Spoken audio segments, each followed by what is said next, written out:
മുൻപത്തേത് വഖഫ് ഭൂമി തന്നെയെന്ന സമസ്ത മുഖപത്രം വഖഫ് ഭൂമി അഡ്ജസ്റ്റ്മെന്റുകൾക്കുള്ളതല്ലെന്ന് SYS സെക്രട്ടറിയുടെ ലേഖനത്തിൽ മുസ്ലിം സംഘടനകളുടെ യോഗത്തിലെ തീരുമാനം ആശങ്കയുണ്ടാക്കുന്നുവെന്ന് മുസ്തഫ മുണ്ടുപാറ. അതേസമയം വഖഫ് കയ്യേറ്റത്തെ പിന്തുണച്ച് സമസ്ത സെക്രട്ടറി ഉമർ ഫൈസി മുക്കവും രംഗത്തെത്തിയിരുന്നു. വഖഫ് ഭൂമി കൈമാറ്റം ചെയ്യാൻ പാടില്ലെന്നും പരാമർശം. വഖഫിന്റെ സ്വത്തെ വഹാബികൾ വിറ്റുവന്നു.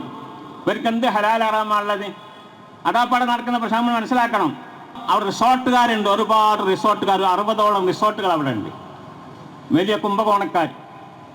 അവരാണ് ഇപ്പോൾ അവിടെ സമയത്തിന് വേണ്ടി ഇവരെ ഇറക്കിയിരിക്കുന്നത്. ചിലരൊക്കെ അതൊക്കെ മറ്റു പലരും കയറി കൂടിയതല്ലേ എന്നുള്ള ആൾക്ക് കയറി കൂടിയതാ. ഈ ഒരു വസ്തു വഖഫ് സ്വത്താണെന്ന കാര്യത്തിൽ ഒരു തർക്കമില്ല. എൻ്റെയും എൻ്റെ കുടുംബത്തിൻ്റെയും പരലോകഗുണത്തിന് വേണ്ടി വഖഫാക്കിയെന്ന് ആവർത്തിച്ച് വീണ്ടും പറയുന്നുണ്ട്. വഖഫ് ആധാരത്തിൽ വഖഫ് എന്ന് എഴുതിയിരിക്കുന്ന അർത്ഥം ആർക്ക് പരിശോധിച്ചാലും അറിയാം. ഞാനത് പരിശോധിച്ചതാ. വഖഫ് എന്ന് 2 വട്ടം എഴുതിയിട്ടുണ്ട് അതിൽ. അങ്ങനത്തെ വഖഫ് ആധാരമുള്ളതാണ് ഈ വഖഫ് സ്വത്ത്.